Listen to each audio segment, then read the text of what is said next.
Let's mic day special. नमस्कार, let's mic में आपका स्वागत है। डे स्पेशल के साथ मैं राखी जैन। 10 मई इतिहास की वो तारीख जब दक्षिण अफ्रीका ने सिर्फ एक नए राष्ट्रपति का शपथ ग्रहण नहीं देखा था, बल्कि सदियों से चले आ रहे रंगभेद, अन्याय और नस्लीय भेदभाव के खिलाफ इंसानियत की जीत का जश्न मनाया था। ये वही दिन था जब नेल्सन मंडेला दक्षिण अफ्रीका के पहले अश्वेत राष्ट्रपति बने और एक ऐसे युग की शुरुआत हुई जिसमें समानता, लोकतंत्र और मेल मिलाप की उम्मीद थी। दुनिया उन्हें प्यार से मदीबा कहती थी। भारत में जिस सम्मान के साथ महात्मा गांधी का नाम लिया जाता है, लगभग वैसा ही सम्मान दक्षिण अफ्रीका में नेल्सन मंडेला को मिलता है। यही वजह है कि उन्हें अक्सर अफ्रीका का गांधी कहा जाता है। उन्होंने नफरत का जवाब नफरत से नहीं, बल्कि धैर्य, साहस और क्षमा से दिया।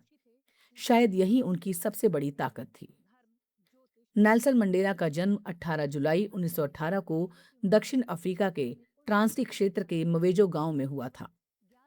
बचपन से ही उन्होंने अपने आसपास रंगभेद की कठोर सच्चाई को देखा। उस समय दक्षिण अफ्रीका में अश्वेत लोगों के साथ दोयम दर्जे का व्यवहार किया जाता था। स्कूल, अस्पताल, सड़कें, बसें, यहाँ तक कि इंसानी अधिकार भी रंग के आधार पर बांट दिए गए थे। श्वेत सरकार की आर्थापाइड नीति ने अश्वेतों की जिंदगी को कैद बना दिया था। मंडेला ने कानून की पढ़ाई की, लेकिन उनका असली संघर्ष अदालतों से बाहर शुरू हुआ। वो धीरे धीरे रंगभेद विरोधी आंदोलन का सबसे बड़ा चेहरा बन गए। उन्होंने अफ्रीकन नेशनल कांग्रेस के साथ मिलकर नस्लीय भेदभाव के खिलाफ आंदोलन छेड़ दिया। उनकी आवाज लाखों अश्वेत लोगों की उम्मीद बन गई। लेकिन सत्ता को ये आवाज मंजूर नहीं थी। सरकार ने उन्हें देशद्रोह और साजिश के आरोपों में गिरफ्तार कर लिया। 1964 में अदालत ने उन्हें उम्र कैद की सजा सुनाई। इसके बाद मंडेला को कुख्यात रॉबन आइलैंड जेल भेज दिया गया, जहां उनकी जिंदगी बेहद कठिन थी। 8x7 की एक छोटी सी कोठरी, जमीन पर बिछी घास फूस की चटाई और दिन भर पत्थर तोड़ने या खदान में काम करने की मजबूरी। लेकिन इन 27 वर्षों की कैद भी उनके इरादों को तोड़ नहीं सकी। दुनिया भर में मंडेला की रिहाई की मांग उठने लगी। वो जेल की सलाखों के पीछे रहते हुए भी आजादी और समानता का प्रतीक बन चुके थे। आखिरकार 1990 में दक्षिण अफ्रीका की श्वेत सरकार को झुकना पड़ा और मंडेला को रिहा कर दिया गया।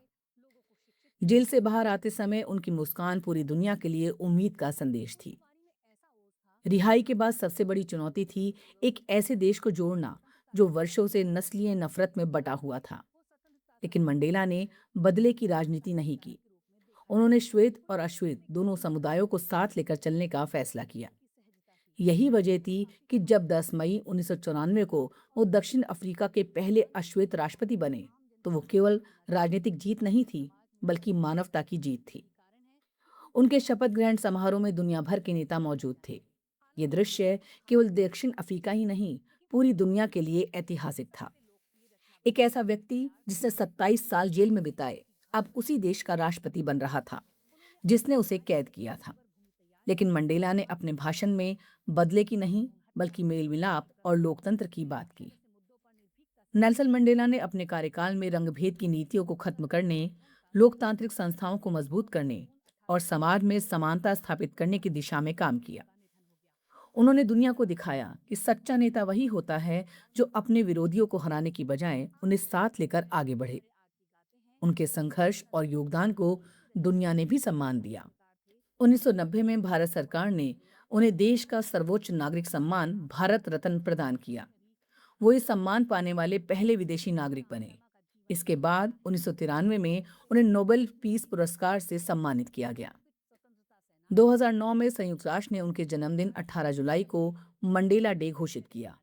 ये बेहद खास था क्योंकि किसी जीवित व्यक्ति के सम्मान में ऐसा बहुत कम होता है। ये केवल एक व्यक्ति का सम्मान नहीं था, बल्कि उन मूल्यों का सम्मान था जिनके लिए उन्होंने पूरी जिंदगी संघर्ष किया। 5 दिसंबर 2013 को 95 वर्ष की उम्र में मंडेला ने दुनिया को अलविदा कह दिया। लेकिन उनका संघर्ष, उनके विचार और उनका साहस आज भी दुनिया को प्रेरित करता है। डे स्पेशल में फिलहाल इतना ही। जुड़े रहिए लेट्स माइक के साथ। नमस्कार।